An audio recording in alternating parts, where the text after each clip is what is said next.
I'm Ali Garced, and this is how I turned my side hustle into making more money than my W 2 in 1 year.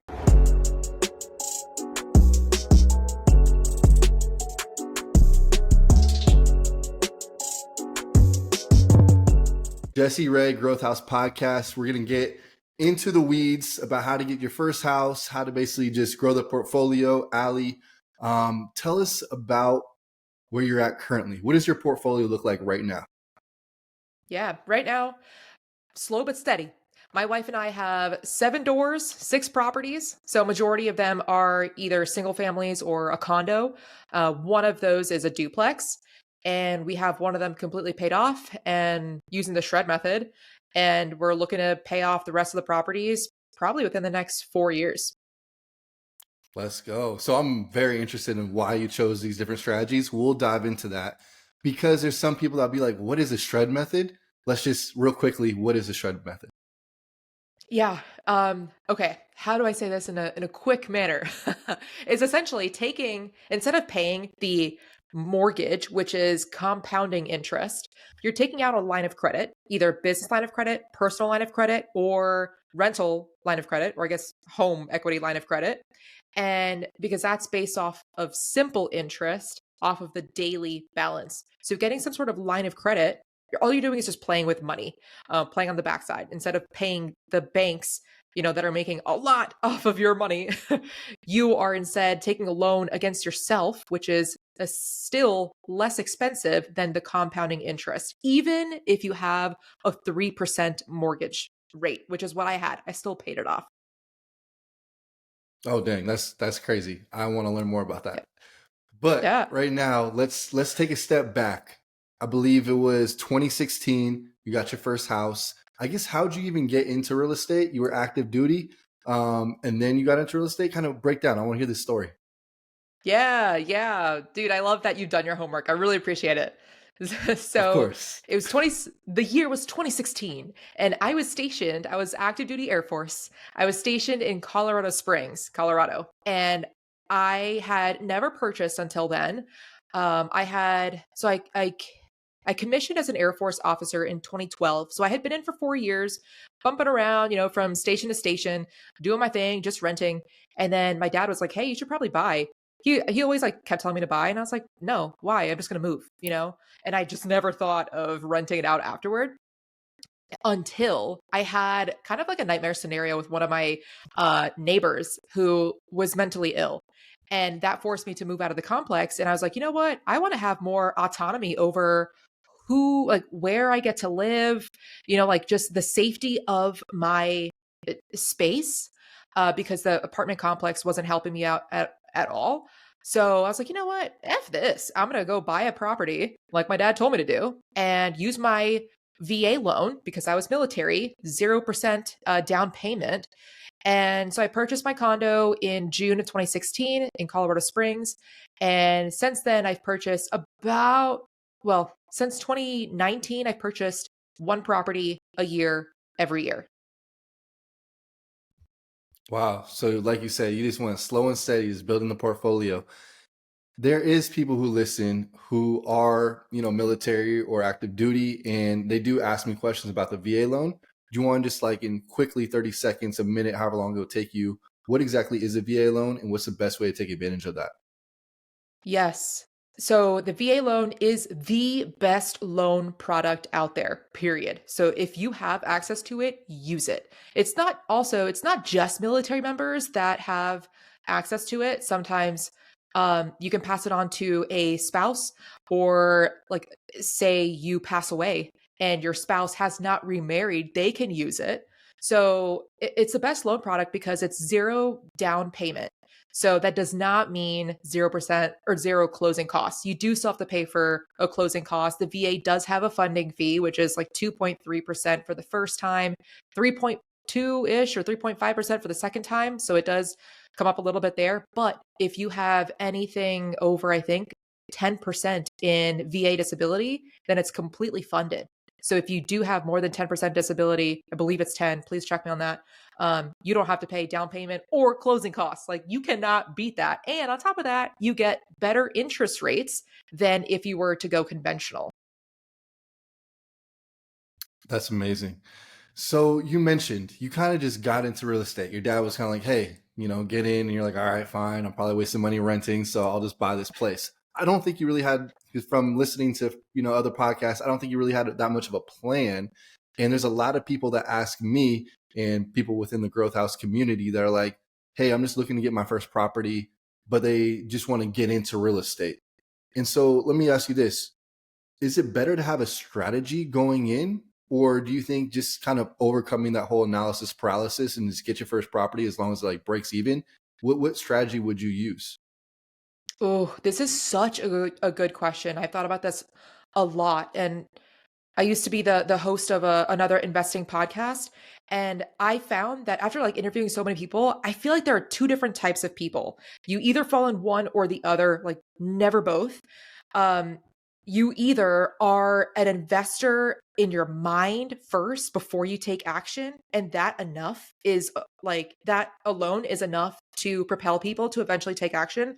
Or there are people that need to take the action first to then call themselves an investor. And Mm, I need to take action first before I can call myself an investor. There is no right or wrong. It's whatever works for you. You typically fall in one category. I need to take action first before I can say I'm an investor.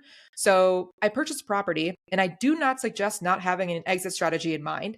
I purchased my first property just kind of like honestly out of necessity, because I had a neighbor that I was going to court for, and I was like a new federal agent, and it was during the hype of like Black Lives Matter, and that came into play, which is the only reason why I say this. So I had to get a restraining order against this crazy neighbor, and I was like, you know what? I need to buy a. I need to move away. I was living in the nicest area of Colorado Springs, thinking that would just solve all problems. No, there are crazies everywhere. So that really changed my mind in the sense of location. Like yes, there are mhm. sometimes better areas to invest in than others, but really there are crazy people everywhere, so it really doesn't matter. So I purchased a property, and then I kind of sat on that, for like a good 3 years, and I didn't know what else to do. Well, I deployed. I didn't want to purchase a property because at that time I was being moved every 8 months with the military. So plus I was out in California. I wasn't going to buy in California with those prices. So with the money that I was saving, which I was saving 50% of my paycheck, um, because I kept my cost of living so low, I was putting it in index funds. I was like, hey, if I can't invest in real estate, obviously I could have now with knowing what I know now. But at the time, I was like, hey, if I can't invest in real estate, I'm just going to throw this into index funds. Those index funds ended up helping me purchase out of state properties later on. I just, liquidated it and put like the normal 20% down payment. That's so interesting you said that, because I had a similar journey when I was in sales, working in corporate sales. I didn't touch a single commission dollar. I lived off my base salary for like years. And this Dang. was probably like, Yes. and this was, I worked at a copier company. So it was like started at 42K, and then it went all the way up to like 60K, but the commissions were another 100 plus K. So I put every single dollar I could just into savings, similar to you. And then I read Rich Dad Poor Dad, and that made me think first of stock market before real estate. So just like you, I put it into stocks, and I had this Mhm. weird thought that I needed $100,000. I was obsessed with the $100,000. So it took me like 3 or 4 years to like just save up 100K liquid in that brokerage account, the TD Ameritrade account. And so that was how I got into real estate. So I'm just like, it's funny that it's very similar paths. So Yeah. where was that idea that, stock market, and then why did you decide to go into real estate? Was it for the cash flow, the passive income, or what was the reason?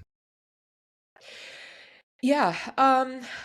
Let me see. So this was around 2019, where at that point I had about maybe like around 100K in index Mhm. funds, and I became more stable in my location. The military stopped moving me every 8 months, so I moved to Tucson in 2019, and I knew that I was going to be here for 2 years, or usually like year and a half is what they told me. So at that point, I was like, hey, it's worth it, I think, to buy a property. Plus Tucson, coming from Monterey, California, it's way better prices. Single family was going for like 150. So I was like, okay, let's use the VA loan again. 0%, down payment.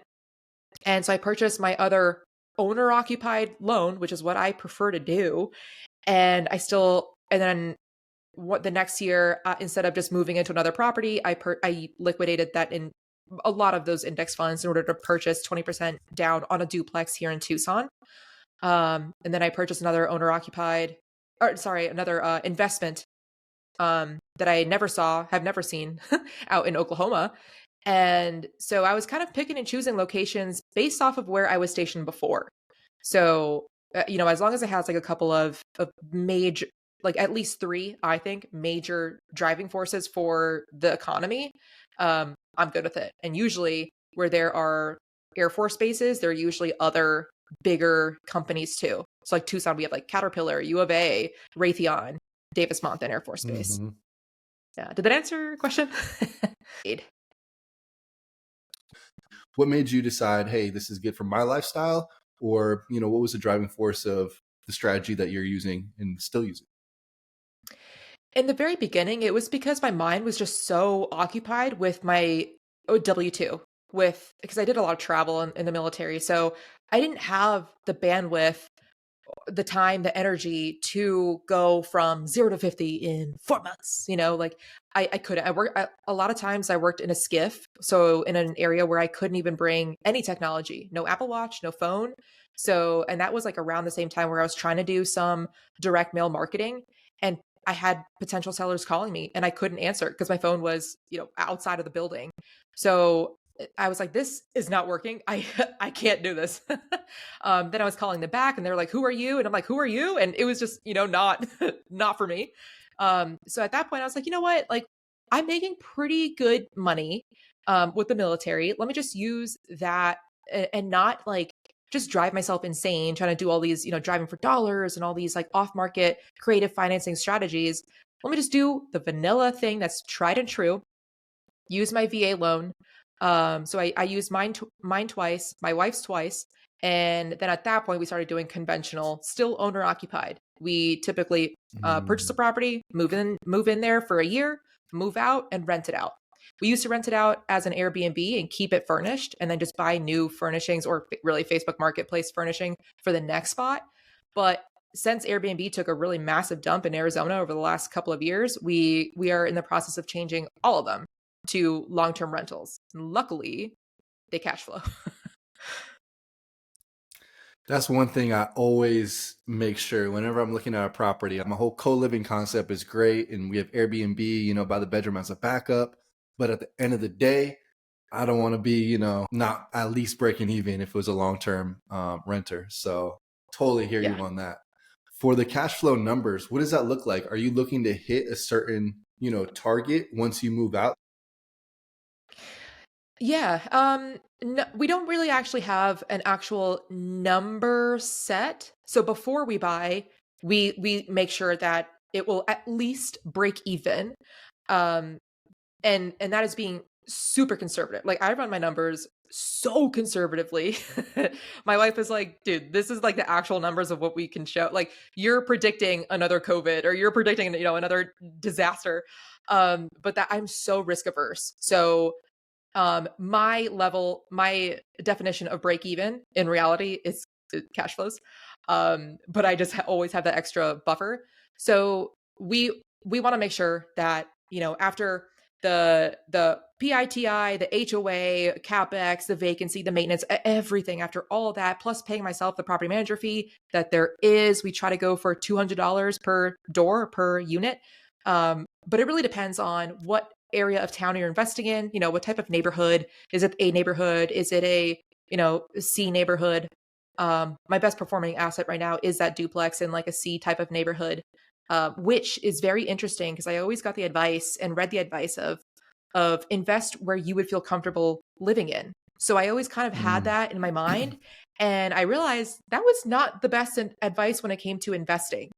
The need for affordable housing is so big that you don't have to like I don't know how to explain this. Like my Airbnbs, took a really big hit because I purchased properties that I wanted to live in, that I lived in, like the pool in Mm, the backyard and the nice fence and like the 3-bed, 2-bath that was recently updated.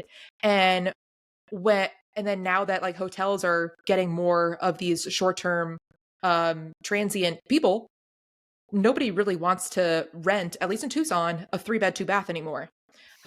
Really what still kills in Tucson are those studios. And I never purchased a fourplex, mhm. or with studios, a triplex, and that is what's making money. Because I didn't want to live Yes. there. So I'm like, not every piece of advice that makes sense to you at the moment is going to be the financial way to go. Well said. Well said. It seems like we're both taking a similar approach where we're looking at it like we want that small and mighty portfolio versus I just want to have as many doors as possible and have this little ego thing and put on my Instagram, I got 400 doors. We both Yeah. see that. Oh, So walk me through first of all, when people say number of doors, because I'm realizing people are asking me these questions as I'm having these podcasts. They're like, Jesse, I don't understand this verbiage. So number of mm. doors, you want to just explain that versus units or properties? Yeah. Good question. I count every single door in the house. No, I'm just kidding. So I the count the closet garage, door. I the count the garage closet, the door. bedroom. No wonder No, why I saw 75 doors on your bio. that was all in 2 houses. um, yeah. So by door, it just means like literally like entrance to that property. So like my duplex has 2 doors. Like it's 2 units. Really, it's really just units. But of course, if you're investing like large single family where you rent out per door, like per unit, per bedroom, that also I would consider that door as well. Um, no, it's been going slow, like you said, slow but steady. Because I don't honestly right now with my 7 doors, that's a headache. It's a lot. Um, it's a lot.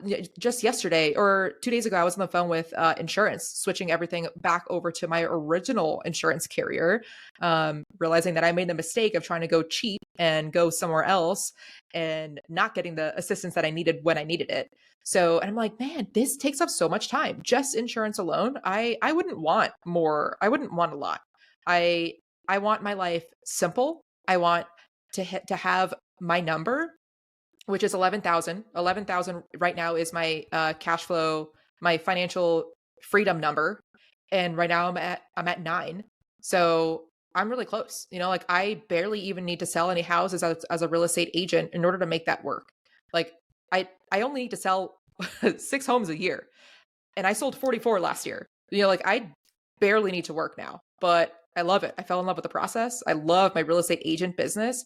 And that's another reason why I haven't put too much time and effort into syndications or really just real estate investing. That's the reason I stepped down from the podcast, that other podcast that I was hosting, because I just love real estate sales, really being a real estate agent. That business has kicked off. And like it's not life is not worth stressing yourself out, you know every day. And I am wonderful at doing that to myself.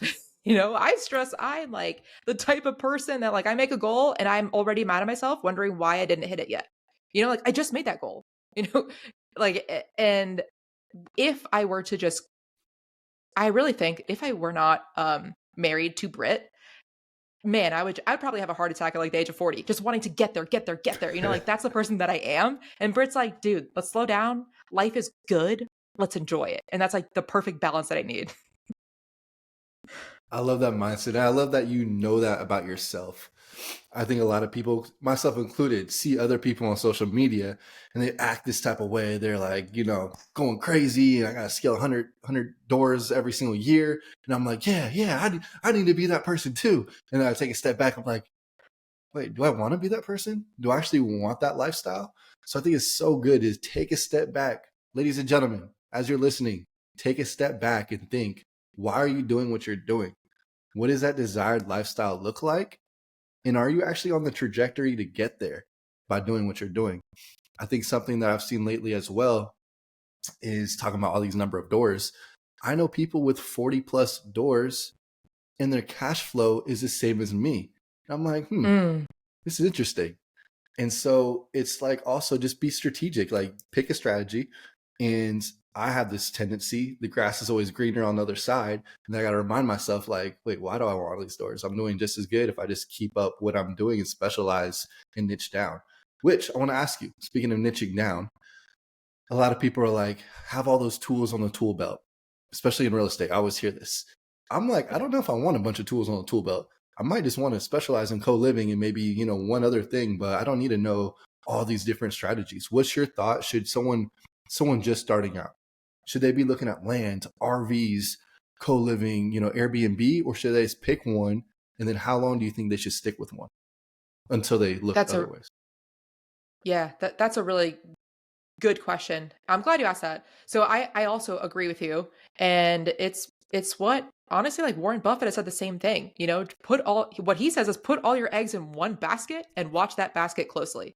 And I agree. As long as that basket is not a fad.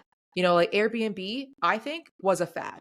And uh, like it was never going to be a long-term strategy. If you got in early enough, it probably helped you out for a good 5, 6, 7 years. But it's now dying down. Of course, I can't speak for everywhere, but I know that overall, nationwide, Airbnb's numbers have gone down. So as long as that basket, like in yours, is co-living, people are always going to need to co-live with each other. That's always going to be a thing, Mm-hmm. especially with the prices only increasing. Like affordable Yes. housing. So nursing homes. That's always going to be necessary. Um, I'm just a really big fan of nursing homes as opposed nursing homes, affordable living scenarios as opposed to anything luxury. Luxury really scares me, or like these grandiose like mansions to rent out for commercial use, like for weddings or for venues where any other pandemic can come and just kill your cash flow for the whole year. That I'm not really a big fan of. So I will say pick a basket that you can see yourself still doing 30 years from now. Like if your goal is to retire in 5 years or retire in 3 or retire in 10, like when you're traveling on the beaches of Spain with your spouse, with your loved ones, is your income going to be coming in still going to be coming in from Airbnb? Like, is it still going to be coming in from whatever you're investing in? And of course, nobody can predict the future. So just do what's tried and true. Just do what, like, house hacking has always been around. It's called being cheap and getting roommates. Like that will never go away. Like, Don't so you want to do make it that. way more complicated? I think there's like some crazy definition of house hacking these days, but I literally, like I was talking to you, I said Dave on the podcast. He's like, Jesse, this is what house hacking is: living cheap, having roommates. Exactly what you Yeah. said. So don't overcomplicate it, guys. Like that's what it is. Okay, let me ask you this: number one strategy for someone getting their first property in 2024 in real estate. What is it? House hacking. 100% house hack. Get in there, whether you have a spouse or not. I understand though, if your spouse is not on board, I get it.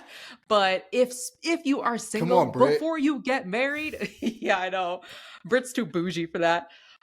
Before you get married, dude, house hack all the way. Or if you are married and your spouse does not want roommates for whatever reason, because I get it, like we're grown ass adults. Like it's not always fun having roommates. Sometimes you want to walk around naked. I get it. So instead, purchase a property, move into it, whether you want to do some work to it or not, even if it's completely turnkey, even if someone else did like the renovation and like there isn't a lot of meat left on the bone, that's okay. Like that's what my portfolio is, and I became a millionaire in like 4 years net worth. Not that that means anything for cash flow, like that was cool to say, but did that reflect in my bank account? No. So after that, I started investing in cash flow, and that's the reason why I'm paying down my properties. So I would say house hack. If you have to, like, shoot, do like Craig Kurlop and live behind a curtain, like sleep on a dang futon, even if it's for 6 months, like that'll put you ahead so much, as long as you take that extra money that you would have been paying for a bedroom or for a mortgage or for an entire house and save that for your next down payment. Do that 3 times, pay off those 3 properties, and you'll find how good you are. Ladies and gentlemen, that's a podcast. That was a mic drop right there. But yes, I agree literally with everything you just said right there. There's so many ways I want to take this. Let's actually go back, because you did mention you went from active duty working in the military to then transitioning into real estate as an agent. Is that correct? You want to kind of walk through that journey? Yes. So in the beginning of my Air Force days, I was traveling. It was okay. It was, it paid for my college. So hey, I am grateful. And it gave me the VA loan. I feel very grateful. But bureaucracy, politics, I didn't want to work for somebody else. I didn't feel like that they knew my worth. Like I knew that I was more valuable than they realized, if that makes sense. So I got tired of it. I was like, you know what? I'm working my ass off. And I was told that I wouldn't make colonel. And that was after years of working my ass off. And to hear that, like, hey, you probably won't make colonel. I was like, then why am I working so hard? You know what? F this. Like, I know that I can be happier. I originally wasn't thinking money wise. I know that I could be happier in many other locations. As a special agent, typically when people leave, they go to the FBI, they go to the CIA, but I didn't want that because I would have had to quote unquote downgrade to like a GS9 and get like a 40% pay decrease. So I was like, I'm not going to do that. What can I do to work for myself where I don't have to report to anybody? There are no unwritten rules that you have to, play by these rules and be ranked by like with these subjective measures that I don't know. Like it was just I wanted more autonomy. I was really depressed. I had a lot of anxiety. I was on all the meds while I was in the military. And I was like, I need out. Like I cannot see myself doing this for another 10 years just for the pension. So I whipped out my Excel spreadsheet, and I'm not a huge, I don't really know Excel like that. Basic shit, you can do this too.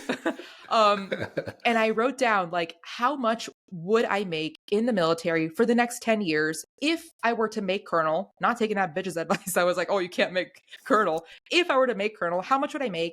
How much would the pension be? And how much would I get every single month after that for the rest of my life, assuming I die at 90, whatever. And then I ran the same scenario on me being a real estate agent, using the numbers of, not using any crazy low numbers, not using any crazy high numbers. I wanted it to be as realistic as possible.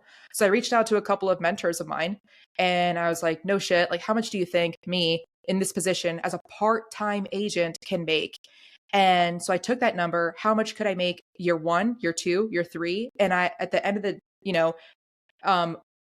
10 years from now, when I would have made colonel, or even if I didn't, but assuming the higher pay, if I made colonel, how much would I be making? How much would what I would have made the last 10 years?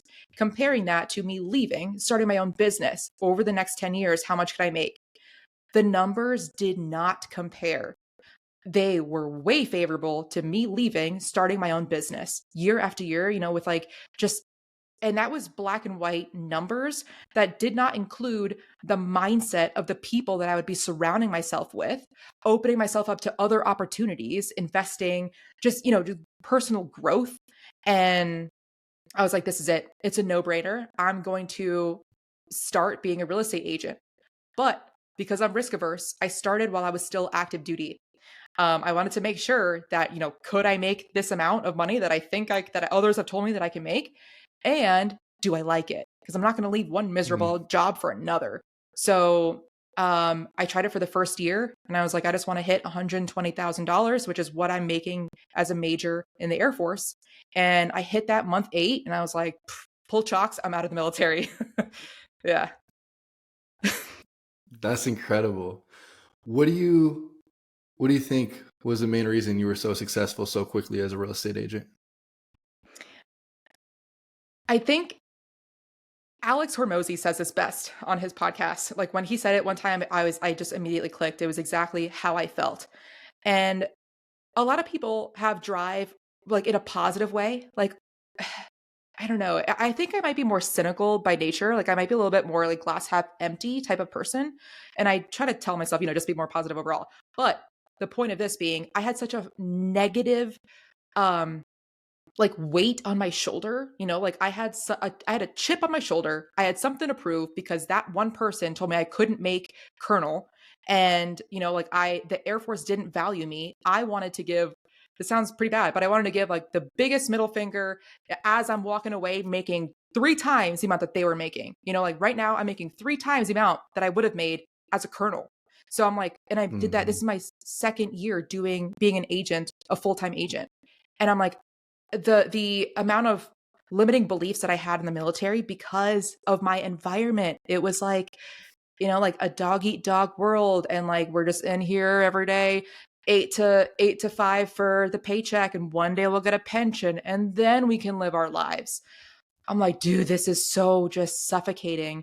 And I realize now I have a lot more of like, I'm a lot more positive than I was in the military, and I work for myself, and I get to choose who I work with. Like nothing beats that.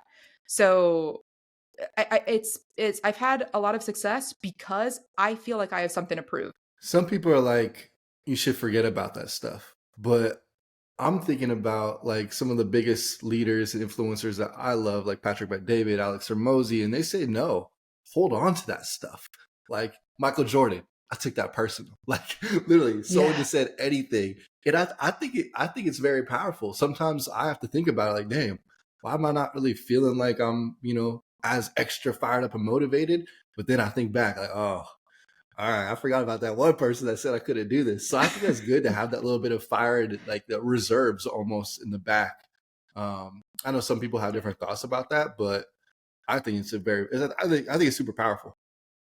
Yeah, I think that drives me. It definitely drives me more than me just being happy go lucky. Because if Mm, I were to be content, then why work hard? Is my thoughts. Like everyone. I'm just saying yeah. these are my thoughts. So, but yeah, Patrick Bet David says this too, like in his book too, like about that Yep. study that was done of like highly successful people, that they found like the 3 traits in common amongst all like the highly successful people, and like one is they think that they are better than others. Two, they feel like they have something to prove.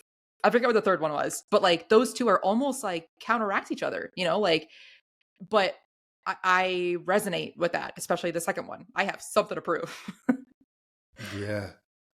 Yeah. Tell me how much environment plays a role in someone's life, and maybe yours, specifically. Yeah. It- when I was in the military, I worked in a skiff, like no digital anything in there. And it was just us, like, and when you work in a skiff like that in the military, or if you're like deployed in the military, you're surrounded by who you're surrounded with, like hope that it's a good crew. Sometimes it's not. And that day after day, week after week, year after year, and being in any sort of like, I think W-2 where that still has the pension, where people stick and are, just crusty old and miserable, but just waiting for their paycheck when they can Golden retire, you handcuffs. know, yeah, I feel like that just, man, that made me so bitter, like way earlier than I think I should have been bitter in the military. And they even tell you too, like especially in my unit, like in the Office of Special Investigations, they were like, "Hey, don't listen to the civilian guys. They're just here for the pension." And they're like, "Don't let Hmm. them get like make you jaded. Just because they're jaded doesn't mean you should be jaded." And that's like the welcome brief, like that's not a good look. So then going from that to um and telling people that I was leaving to start my own business. They're like, "What? You're not going to go work for the FBI?" Like the FBI was just the natural trajectory. And no, I didn't want to work for the FBI because the FBI meant moving again. It meant politics and bureaucracy, the shit that I wanted to avoid. So hearing all like the negative stuff, like, "Hey, you might not make it. We'll see you in a couple of years," jokingly, but like that, I have that in my head every day. So now compare that to the environment that I joined, like Five Pillars community with EXP. It's other people our age that have a shit ton of, rental properties in their portfolio. A lot of them are already financially independent. They only work because they want to, not because they have to anymore.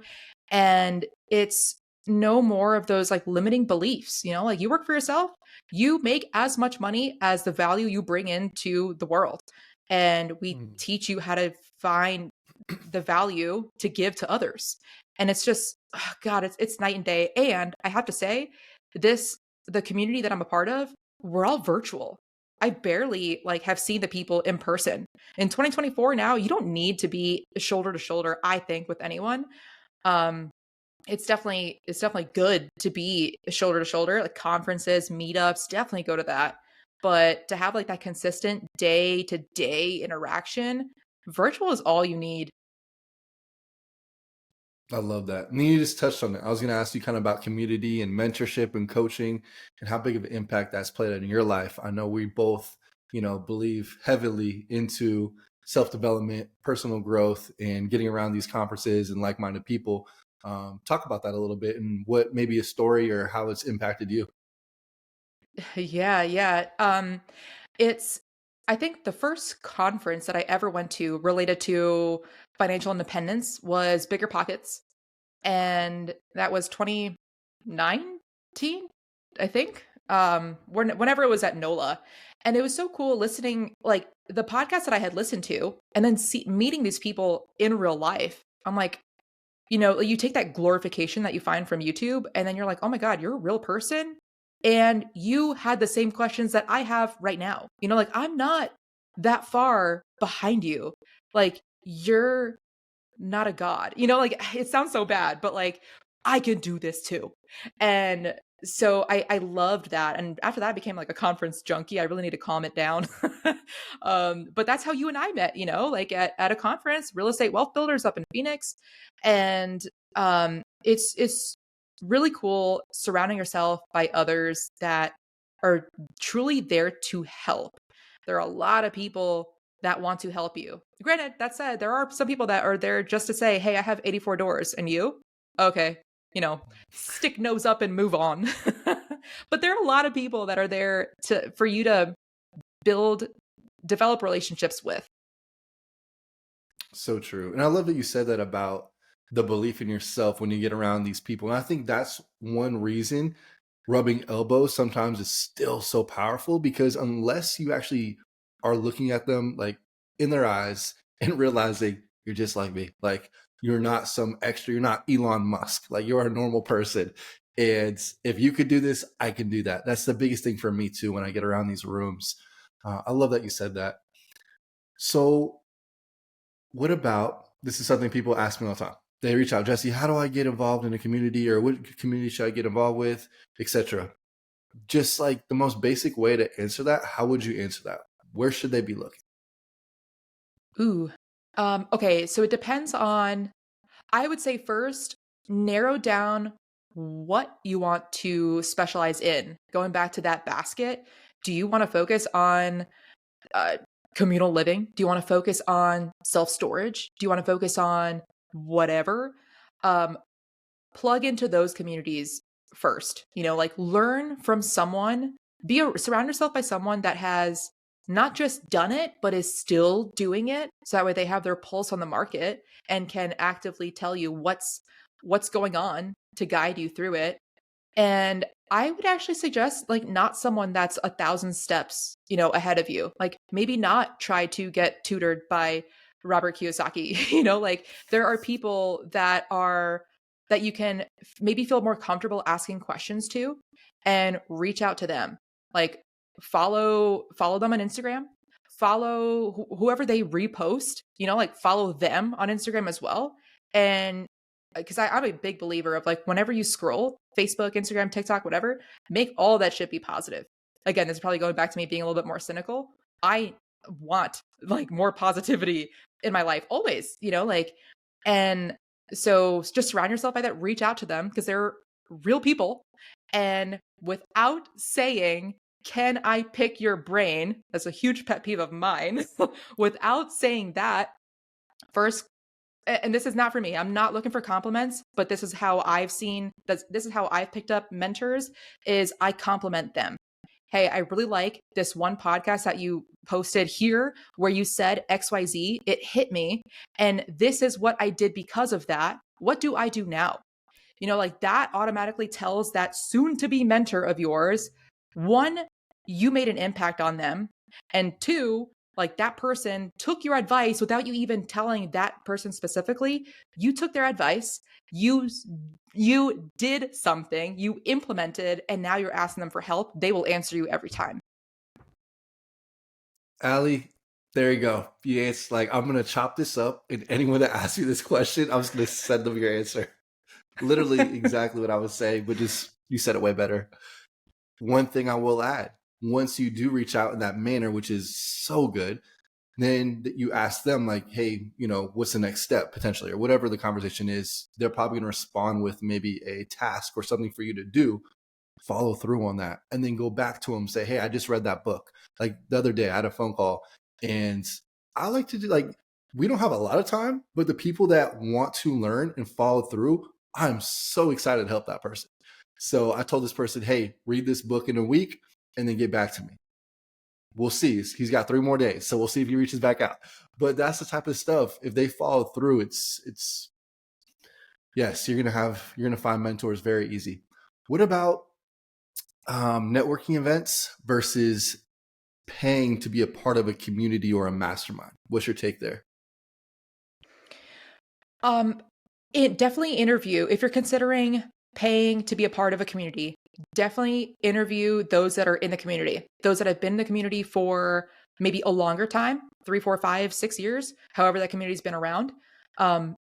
Where they were in the beginning of them joining the community and where they're at now. Not just one person, not just like the golden child that like really took off, but like get a good amount of research, statistics there, get some good people in there. And then also those that have just started out, maybe that have been in it for 6 months ish, and see what their thoughts on it are, because groups can change over time. And sometimes people that have been in it for 6, 7 years, they had a different experience than those joining now. Maybe the group is growing too fast. Maybe the group is still tight knit. You don't know until you ask around, but definitely ask around those that have been in it for a while and those that are new. And if you happen to know of anybody that left, definitely ask why they left.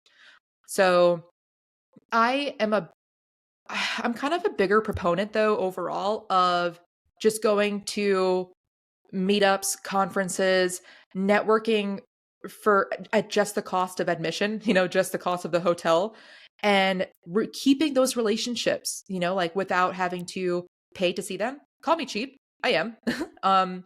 So that's what I would do. Just like make sure after every conference you go to, put people in your phone with notes of like, hey, this is how I can help them, or this is how they can help me, and follow up with them.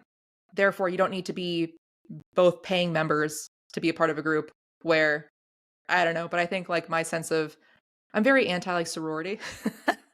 So I think that's like kind of my anti sorority talking.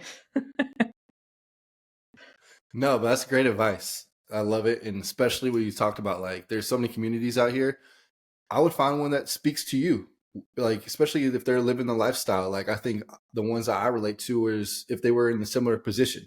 Like, one of my friends started a community and he used to be a former guy in sales and he got into real estate, house hacking. I'm like, oh my gosh, this is my guy. So find those people that like, you can relate to and you're excited to learn from. And then also, like you said, interview the people in the group, see what kind of value they are getting from that. You did mention 4 houses, hit that millionaire status, that 7-figure club net worth. What did that look like? Was that appreciation? Was that you just had like a $500,000 salary in the military? Like, how did that happen? Yeah, the most I ever made in the military was 120 in 1 year. So that was appreciation from both stocks, the index funds, like nothing fancy. I'm not day trading. I do not buy individual stocks. And the appreciation from my portfolio, my rental properties. So mainly the rental properties, only because I took a lot out of my index funds to pay for rental properties. So I that was a goal of mine. It was some arbitrary goal. I was like, you know what? I want to leave the Air Force a net worth millionaire. And I did by like the skin of my teeth, like I made it like the same month that I was separating. I was like, boom, I hit it, 2 middle fingers up, I'm out. And, but like, so then I left and I'm like, okay, this is cool to say, but this is not bringing me money in the bank. Like net worth does not equate to cash flow. So if I were to do it again, I would not have purchased properties just that that I would live in, that I like. I would have purchased a fourplex, a triplex, a duplex, lived in it, sacrificed 3 years, and I would have gone, just the same, and I would have had cash flow. So it's a lot. I think it's a lot. It wasn't too hard though to switch from net worth to cash flow. Like just if you have a high net worth, you can change that into cash flow. So because that's what I did. Like we sold one property, and we are now using that to buy another one. We're just kind of like moving money around a little bit. And like I mentioned before, the shred method, I paid off one of my rental properties in 4 months. And that originally had a balance when I started of over 120,000. So I plan on using the shred method to pay off the other properties. And honestly, just a simple portfolio. We'll still buy here and there, but nothing crazy. I like my life simple. And our goal, which I know is very different from a lot of people's goal, like of refi till you die. Our goal is just to pay everything off and live the simple freaking life. I love that. As we wrap up, let's play a game. Are you ready for this game? I'm ready. Let's do it. All right. If you had to start right now from scratch and you were trying to hit a financial independence number, freedom number of, let's just say $5,000. Let's say you're young. Maybe it's just you single and you're like, $5,000 would allow me to cover all my expenses and plus a little bit of money. And then I can go maybe, start my business or chase a passion project, etc. So what would you do real estate wise to get to 5K as quick as possible? Real estate investing only, or real estate sales and investing? Ooh, okay. Throw it in there. Go ahead. Because I would go into sales, like to make income, to then transfer that income into investing. Make sure that you're not capped, like if you are still stuck on your W-2, get a sales job on the side, have some sort of unlimited, uncapped income. And you can only do that with sales. So get some sort of sales job. If you don't want to be a real estate agent, which I think is the best way, especially if you want to invest in real estate, then get some other sales job. I don't know what I would do. I think I would, I just like love being a real estate agent. So I would say get into real estate sales, use house hack, get into a property and live way below your means. So in that way, you're paying like close to nothing, hopefully, in your duplex, triplex, fourplex, whatever it is. Or if you're in a single family already that you don't want to move out of, then rent out your garage, rent out your pool, rent out your carport, rent out anything. Rent out one of the bedrooms that you don't use, even as storage. You don't have to have roommates. You can rent it out as storage. So just think of ways to rent out your space now and get your income or get your expenses, your living expenses down to zero as close as possible. From there, start your sales job, or at the same time, start your sales job and start getting more income, maybe on top of your W-2, or switch from if your sales job now, if you're not getting that much, see how you can increase it. Get around those that are consistently making the amount of commission that you want to make. Get around them, pay to be around them. Like, hey, can I take your shit clients? Like, do whatever it takes. It's all about how serious and committed you are. So do that. And then once you start making commission, that should all just be icing on top. Just like in your case where you were living off the base and all of your extra commissions was just icing. Oh, that's beautiful. Save that for your next down payment or your next closing cost to purchase another property. I would house hack 3 times, your fourplex, a fourplex again, or fourplex again. Like, do the math on how much that's going to net you every single month. That's all you freaking need. And then if you need more, do another one. Do it for 5 years, but after 5 years, you're golden. So good. All right. Scenario number 2. You got 90 days You know the strategy in general. Like, you know the strategy. Like, let's actually make this simple. Let's say they're looking to go into midterm rental or co-living. You decide. House hacking, co-living, it's kind of same thing. They have 90 days to get their first investment property. What would you recommend them do? And they don't have a mortgage person. They don't have a real estate agent. Like, what's the 1, 2, 3, 4 steps that they need to get into that and also do it in a quick period of time? In 90 days to close, like have closed on a property in 90 days? Let's say they still get another 30 to close. Okay. 90 days to identify and maybe like go under contract. I would look in your backyard first. Like you said before, the grass is always greener. Grass is always greener in Kentucky. The grass is always greener in Cincinnati. The grass is always greener in Oklahoma. Like, yes, but I'm sure, unless you live in San Francisco, I'm sure, and even then, I'm sure that there are ways for you to invest in something in your own backyard. So I would look at that. I would go to a real estate investor meetup. I would stop listening to music, honestly. Like, I stopped listening to music years ago. I have no idea what's out there. I don't know if Shakira is still around. I have no idea. And I love Shakira. So, but all I do is listen to podcasts and audiobooks. That's it. Like, I am obsessed. So again, just goes back to your level of determination. Okay, but 90 days. Cut out the music, cut out the shit, like get to work. Look in your backyard. Go talk to other investors in your area that are doing the same thing. Number 3 is be wary of wholesalers. Not all wholesalers know what the heck they're talking about, especially if you are a brand new investor. They might take advantage of you, so be careful. If you have deals given to you from wholesalers, go back to number 2 and ask the other investors, hey, what do you think about this deal? Don't be afraid that they're going to steal it, like, and if they do, now you know who to never, like, word gets around. So don't like have that scarcity mindset, like, oh, if I give out the address, they're going to buy it. There's so many deals. There's so many deals for everyone. So once you have that, with the investors that you're going to be talking to, ask where they're getting their deals and ask them how you can get your first deal. Where should I purchase for cash flow? Or if your goal is, appreciation, where can I purchase for appreciation? And start hitting the ground. Like, if you wanted to door knock, you could door knock. You could use an app called like Bright Investor, which has like a portfolio of like everything in there, the crime rates, the literally, I mean, it has everything in there all in one platform, school system, all that. And start making offers.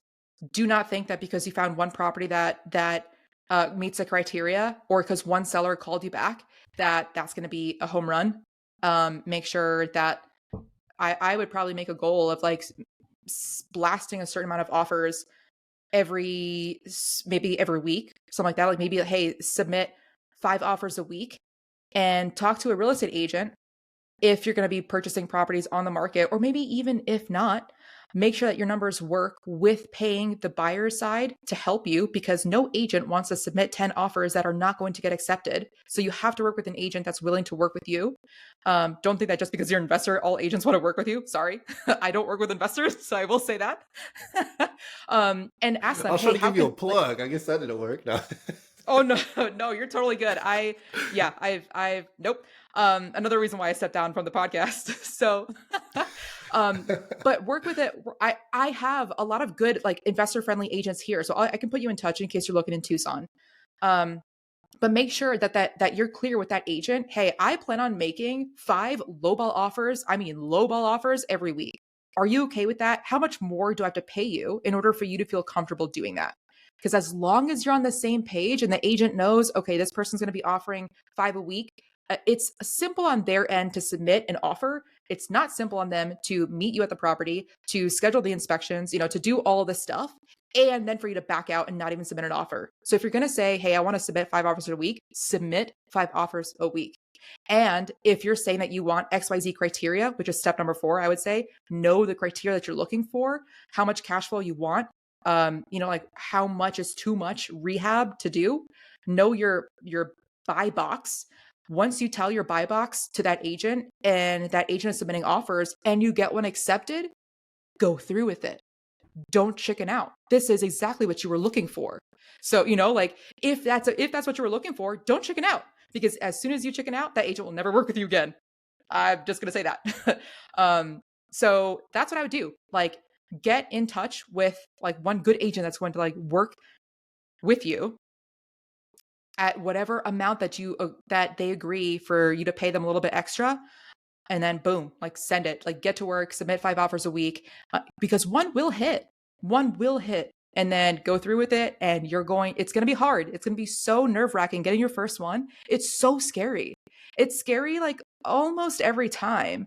It gets a little bit easier like going forward, but it's scary every time. So don't think that just because you're scared, the deal is not going to work.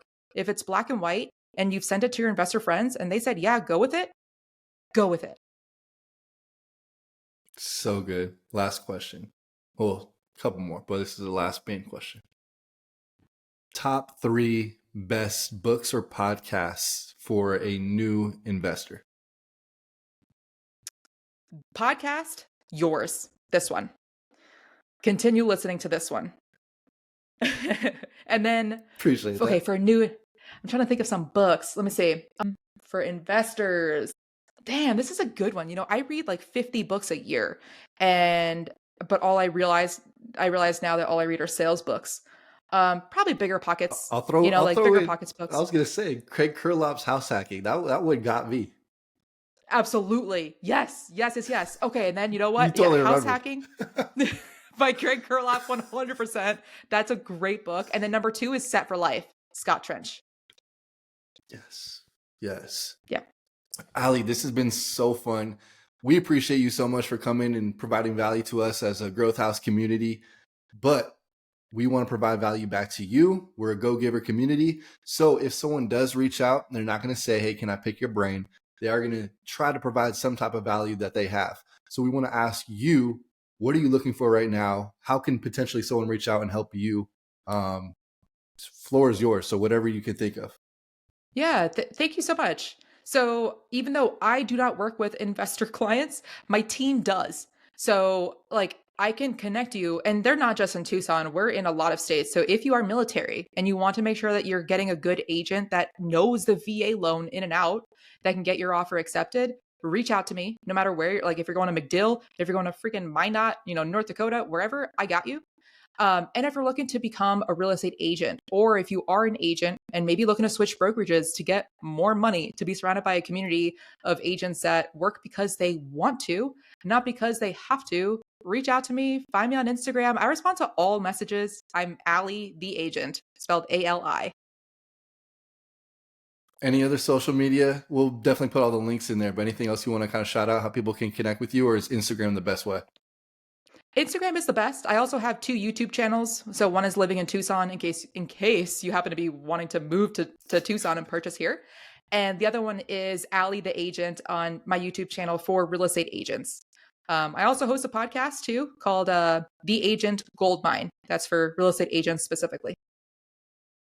Amazing. And then just one more thing, Ali, when am I going to get lunch? Because you owe me sushi. I do owe you sushi, dude. Oh man. When's the next time you're coming to Phoenix? You know what? I'm actually calling you out live on the show. I think I'm going to be there. I love it. No, I love it. I'm ready to schedule something, put something on the calendar, because I owe your butt sushi. Next month, let's do it. A little bit after in the next couple of weeks. Let's do it. Let's make it happen. Jesse Ray, Growth House Podcast, here with Ali the Agent. Appreciate you so much. Thank you, Jesse.